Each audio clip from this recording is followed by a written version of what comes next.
This is FRM Part 2, Book 5, Risk Management and Investment Management, and the chapter on risk monitoring and performance measurement. Recall our last few chapters was written by an academic, and we're going to transition to this chapter, which was written by some practitioners. And as you look at the learning objectives, what you'll find is that there is some overlap into some of the topics that we've talked about before. Look at that first one, value at risk. All right, so we've talked about that many times. Look at this, risk planning, risk budgeting, and risk monitoring. That sounds an awful lot like some things that we've discussed before. Risk consciousness, that's something that we had a discussion on a long time ago when we talked about risk culture and the chief risk officer. We'll do a little bit more on that inside of this chapter. And then one of the new topics is that, the third to last one, a liquidity duration statistic. And then we'll swing back and talk about alpha and benchmark and maybe bring in William Sharp again. So this is a shorter slide deck than what we've had in a couple of the most recent ones. And this probably will be just a little bit shorter than the 50 or 60 minutes that you guys are used to. All right, let's go ahead and start out with just a review here. Value at risk versus tracking error. So we know value at risk, largest loss possible for a certain level of confidence over a specific time period. For example, if we have a 10-day value at risk of $20 million, 95% level of confidence, then we can say something like the firm is 95% certain that it will lose no more than $20 million in the next 10 days. Tracking error, as you know, is simply the difference between the individual portfolio return and the benchmark return. What we can do is make an assumption about normal distributions and some other kinds of distributions as well. You guys remember from stats class the empirical rule. We can say something like about 67 or 68% of all outcomes will lie within one standard deviation of the benchmark's return. And then we can extend that out to two standard deviations, which is around 95%. So notice once again that both value at risk and tracking error utilize those Z-table critical values. Let's see, both are measures of risk. Value at risk helps managers allocate capital among assets. Oh boy, remember this conversation. We talked about marginal value at risk and incremental value at risk.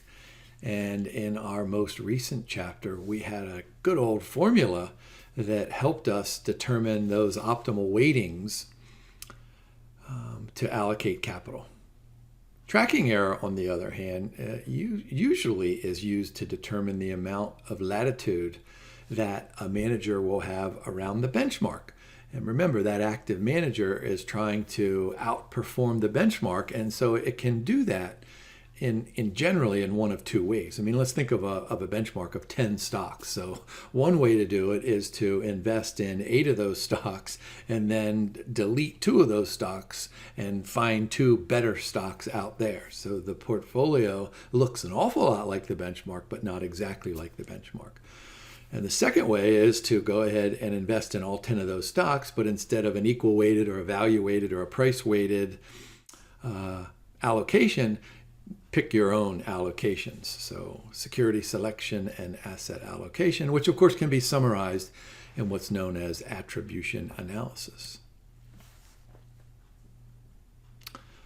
What your textbook tells you is that there are 3 legs or 3 pillars of this risk management process. So one of them is called risk planning.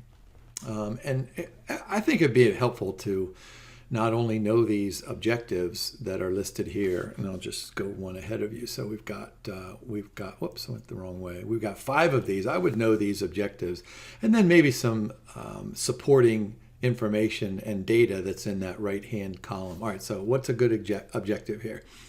Setting expected return and expected volatility levels, right? We're operating here in a two-dimensional space, risk and return. So return and standard deviation. So that standard deviation is going to lead us into value at risk and maybe tracking error and tracking error volatilities. And so one of those goals is to consult with the chief risk officer and the board of directors what are acceptable levels of value at risk and tracking error. And then that plan should have a specific and an explicit process to identify how that capital will be allocated across value at risk or across tracking error. Second objective is to define the difference between events that trigger just regular old operating ordinary damage and those that inflict serious damage. This is part of those conversations that we've had on stress testing.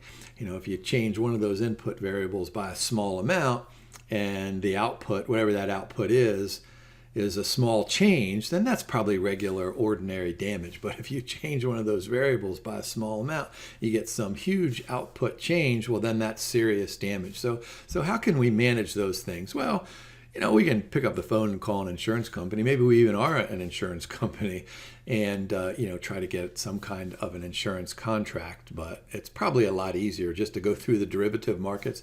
What do we have there? An example through the use of put options. But there are tons of derivatives out there that help us manage risk. In fact, sometimes you can even reduce risk all the way down to zero. Not all the time, but sometimes.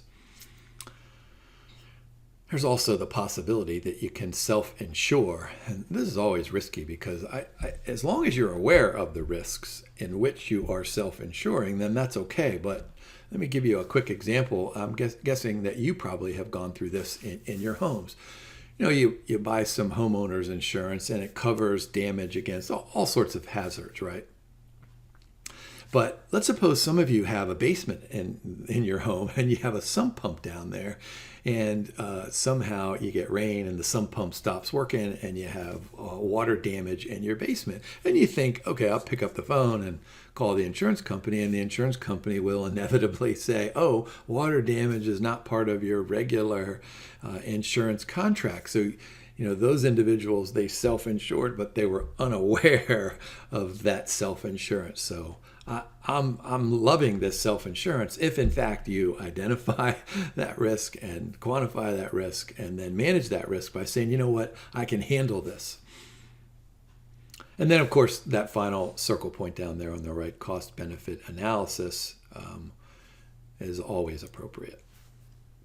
Critical dependencies, this is what I like you to think of, is let's scan the micro and the macro environment. And by that, I mean the micro inside of our institution and the macro outside of that institution, in which we have key stakeholders that have critical dependencies inside of the supply chain. So here inside of our institution, we have the micro study, and then we have all of these, kind of offshoots where we're using third parties or maybe some other kind of a relationship. We need to make certain that those key employees and key outsourcings are ready and able and willing to respond to, here, let me just go back here quickly, respond to that serious damage down on the bottom left as quickly as we are. Guidelines for capital allocation. This goes back to marginal value at risk. What do we have written over there? Return per unit of risk meets minimum standards. All right, that makes sense. And then let's go ahead and define quantitative measures of success and failure. I mean, this is critical because, you could be working inside of an institution and you can think you're doing a really good job, and all of a sudden someone says, hey, according to this metric, you guys stink. So we need to have these measures of success and failure. So return on equity, that sounds like a good one. Return on risk capital, that sounds like another good one. And you could probably throw a bunch other ratios inside that final circle point down there. All right, how about the effects of risk planning? So look at that first point there. Identify potential risk. Boy, you love hearing me say that. Helps the company's standards right and keeps the reputation high. And then finally, it protects the company's resources, right? So what are we as good financial risk managers? We are stewards of the owner's wealth, right? And so how do we do that? Well, we find positive net present value projects out there, but we can't find positive net present value projects out there unless we identify and quantify and manage all of those risks. So essentially, that means in the the big picture kind of a thing, we're protecting the company's resources. How about the second part here, risk budgeting? So this is probably part of the risk planning, and it gives an exact form to it. A lot of times this is called asset allocation. It's kind of a general term. And so what this budget means is that, we have these different silos, and we've got wealth management here, and we've got retail banking here, and wholesale banking here, and maybe some other silos. And so what do we want to do? Well, it's probably a good time to talk about the difference between let's call this, just a general old financial budgeting and risk budgeting. If we think like accountants and, we have these different silos, and let's go to wealth management, and we can look at their revenues and we can look at the expenses, and let's forget about all the other accounting details and just say revenues minus expenses. Let's just suppose wealth management, that turns out to be zero. And over here under retail banking, we take revenues minus expenses, and that turns out to be a bigger number, like 100. And so we're tempted to say, from the accounting standpoint, we're tempted to say, oh, let's throw tons and tons of resources at the retail banking because it has generated way more income than over here in wealth management. But of course, we have to put on the brakes. We have to say something like, whoa, we need to figure out what kind of investments these are. What's the volatility of those investments? What kind of risk? What about the value at risk? And so that's what risk budgeting is. It's a secondary level of evaluation of each of those silos based on the riskiness of each of those silos. So what we're going to do is we're going to say something like, okay, we like returns, right? We want to maximize returns, but we need to make sure that let's go back to my example, that retail banking, what did I say? It made 100. Maybe it was taking 1,000 of risk, and maybe wealth management was only taking 10 of risk. So you have to consider both of those. What does that say there at the bottom? While keeping the total portfolio risk at the minimum. So what's important to remember is that while we're maximizing and minimizing here, this is all the result of some pretty good calculus. Which means that we're going to try to arrive at an optimal allocation. All right, so look at those points down at the bottom. Establish acceptable levels of a return metric, right, to determine appropriate weights for each asset class, to simulate portfolio performance based on those weights, over various periods, and then to ensure suitable levels of risk. And then the final leg is risk monitoring. And of course, monitoring, we know this from the beginning of our discussions, is exceedingly important.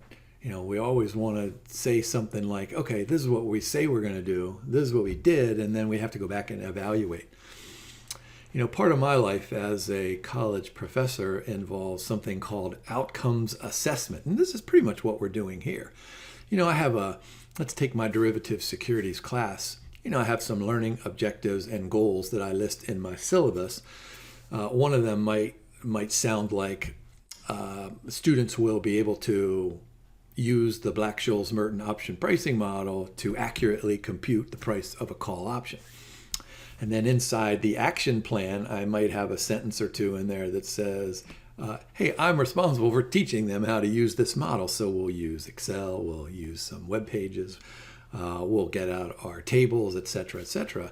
And then how are we going to evaluate that? Well, I'm going to give them a test question, right? And so in the end, I'll say something like, hey, 92% of our finance majors were able to accurately compute the value of a call option using the Black-Scholes option price, Black-Scholes-Merton option pricing model. So that's what we're doing here under risk monitoring. But we're taking it a step further than what I do in outcomes assessment. And look at those two block points at the top. An act of identifying unusual deviations. So look, I mean, if I only have one student who can accurately compute the price of a call option, I have to look at myself in the mirror and say, man, Jim, you're doing a rotten job. Because while the model is challenging, if you break it into its component parts, it's relatively easy. So 20-year-olds ought to be able to get it. So if I only have 1 out of 20, then I'm thinking, boy, I must stink at this. And the same thing holds true here. So we have these return metrics that we can compute, and then we can monitor over time. So we can do trend analysis, we can do comparative analysis. So notice that second block point. Risk monitoring is important in detecting variations from the risk budget. And there's a good illustration down at the bottom. Have those risk limits been breached? We go over here and we say yes. Well, let's try to figure out why, and then let's try to push it back into compliance. This is a fascinating concept to me, risk consciousness, and I really enjoyed those handful of videos that I made, a long time ago about risk culture and the board of directors and all that. So risk knowledge and awareness, we know it has increased across organizations over the years, especially since 2008. And so what this means is that if we're aware of risk, that means that we're probably much better prepared to quantify that risk and then be able to reveal that risk to all of the important stakeholders that are out there, most notably the board of directors. All right, so where do we borrow funds? More knowledgeable, crucial information. That's all part of this consciousness. Now, this can be summarized in what we did talk about in that risk culture recording, the creation of this thing called a risk management unit. And so I want you to think of this as a group of individuals who are really smart men and women who know everything about all of the material that we've discussed throughout all of these chapters. So they oversee the risk exposures of portfolio, ensure that the exposures are authorized and in line with risk budgets. All right, so this is RMU was formed in response to heightened risk consciousness. And so, I mean, this is really a result of various stakeholders within an institution saying, man, what happened? What happened in 2008? Why was our stock and bond price way up here? Now, why is it way down here? Why is nobody coming into our financial institution? What happened? And let's learn from that process, and let's make certain that when something similar happens again, that we're right there and we're totally prepared for it with our toolbox. All right, what are the objectives of this RMU? So these are probably obvious notions here. Data collection, monitoring, and analyzing, risk controls, a risk plan, monitoring. Let's look at that one there in the middle, enhancing discussion. So this goes back to risk culture and risk consciousness. Identifying, discussion, and presentation of risk topics across the organization. And so this is the whole idea about transparency, right? So we know, you and I, we know about value at risk. So now it's our job, as part of this RMU, it's our job to educate everybody out there. And I view myself as the great educator out there. I'm always willing to lecture somebody on some financial topic. Ensuring that transactions are done according to the management and the client's expectations. All right, so this goes back to the policy statement in which the relationship between, the wealth manager and the firm with that particular client. And then enhancing risk and performance measurements. Yeah, notice that I say developing performance attribution analytical tools. Do you remember just a few moments ago, I used that term attribution analysis, and we can identify whether a fund manager has superior skills in security selection or asset allocation. Remember, in our previous slide deck, we talked about the extreme importance of asset allocation. Here's a question just waiting to be written here. What is that RMU doing? We're going to answer two questions as it relates to both the quantification of risk and perhaps sliding over into the management of risk. All right, so is the forecasted level of tracking error generated by the manager in line with the target? Right, so we need to look at deviations. If, in my example about my students, if 100% of my students all answered that Black-Scholes-Merton call option pricing model question correctly, then there will be no deviations. But if I have 5 that answer it correctly, 5 that answer it half correctly, and 5 that answer it totally incorrectly, well, then I have those huge deviations. And so then what I need to do is go figure out, all right, what's that group in the middle? What do they need? And then what's that group way over on the left-hand side? What do they need? Maybe they need a different professor, is what they might say. And then how about the second one, is risk capital allocated to the expected area? So think about those silos that I talked about earlier, and we have an allocation both from a traditional financial standpoint. Remember I said revenues minus expenses, but also from a risk management standpoint, like value at risk. So we're allocating to each of these silos, and then we need to go back and say, okay, did we do all that correctly? Did we do all that efficiently? And then is this in compliance with what the chief risk officer has dictated, and then what the board of directors has strategized from, kind of an overall plan? Now here's a new topic here. These two authors of your chapter, at least one of them, is from the Goldman Sachs Asset Management Group. And there's a paragraph in there describing this Goldman Sachs use of what they call liquidity duration, which is very similar to duration as we've talked about it in fixed income security management.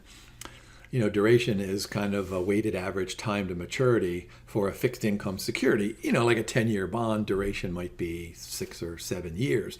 But now what we're doing here is we need a tool to assess the potential implications of illiquidity. And this is what this liquidity duration does. So look at that first arrow point up there. It's the number of days. So duration is a time period, but instead of years for a bond, this is going to be the number of days to dispose of a portfolio's holdings without a significant market impact. And notice that we bolded that, without a significant market impact, because as a fund manager, if you have 10 million shares of a company like Johnson & Johnson, and you show up on the floor of the New York Stock Exchange, that trade to sell those shares might have a significant market impact. In fact, if the specialist is standing there and he or she sees you with this big wheelbarrow full of tens of millions of shares, that individual is going to say, oh, they're going to sell those. I'm going to change the price before that person gets in line. Look at the second arrow point. This is extremely important because a portfolio's liquidity profile, of course, can change significantly over a period of time, especially when we're having these stress events. So there's the equation there, liquidity duration. It's equal to the number of shares held in a security. The authors use the notation Q, and we're going to use V as the daily volume, and then we'll say 15%, and that could be 18% or 12%. It could be some number. We do not wish to exceed 15% of the daily volume in security I. So let's do just a quick example here. Let's suppose we have 1 million shares of stock. Daily trading volume is 500. We don't want to exceed 10% of the daily trading volume. And so the question is to compute that liquidity duration. So this is a simple math problem. So if you do the ratio, you get 20, which tells that it would take us 20 days to liquidate those 1 million shares without having a substantial market impact. How about that learning objective relating to performance measurement? We can go through these quickly. Investigate consistency of excess risk-adjusted performance, right? Consistency. What would we like? We'd love to have a manager who has a positive alpha that's bigger than anybody else's alpha out there for 25 years, right? So consistency. Second part here, establish the superiority of risk-adjusted performance, especially as it's compared to the peer group. We need to, of course, know the sufficiency of returns because we've got all these clients out there and each client has his or her own return objective. Maybe it's 8%, maybe it's 10%, maybe it's 12%, but whatever that is, we need to be able to sufficiently supply those clients with that return objective. And then, of course, it has to relate to how much risk that the manager is taking. And then finally, and that last one is probably the most important there, to identify managers who generate high quality. High quality means consistency, right? Being able to do this over and over again. High quality, excess risk-adjusted returns. Now, how do we measure? How do we adjust for risk? Boy, we've talked about this lots and lots of times. Sharp ratio, there's our good equation. You guys should be able to close your eyes and say, hey, Jim, I don't need to see that formula. I know it's embedded somewhere in my brain. Same thing with information ratio as well. So notice, just a quick reminder, in the numerator of these ratios, we have some measure of relative return, right? So we have to have the portfolio return minus something. With Sharp, it's the risk-free rate. With the information ratio, it's some kind of benchmark return. And then we divide by some kind of measure of volatility, standard deviation for Sharp, tracking error for information ratio. So both of these measures, they tell us similar things, but not identical things. What do we like about these two? Good measures of relative performance. Can be used to tell whether a manager has adequate extra returns. And then, of course, we can apply these, all across different business lines, different segments, and even across countries. Boy, what are the problems? There might not be data available, but there might be incorrect data available as well. And then there might be some risk issues that overstate performance. How about alpha versus the benchmark? So if we think about an Excel spreadsheet where we have a column of excess returns to the fund and then excess returns on the benchmark, and then we use some ordinary least squares regression, we get an alpha, we get a beta. So there's a good illustration over there on the right. The beta is a measure of the slope of the line. We call that a measure of systematic risk. It's a measure of sensitivity.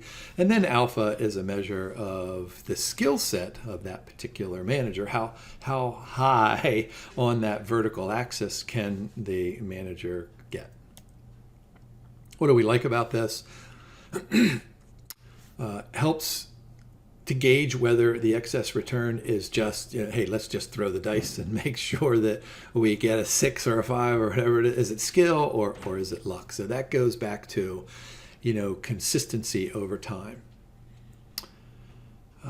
Yes, what we can do is we can differentiate those extra returns and assign them to leverage, and we can assign those to skill.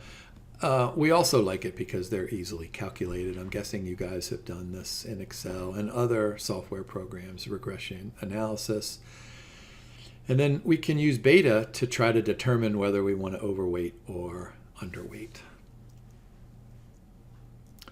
What don't we like about it? Insufficient number of data points. Let me go back to that graph over there. That's what the authors say and in this chapter, and that's true. There's a couple other things that we don't like about it as well.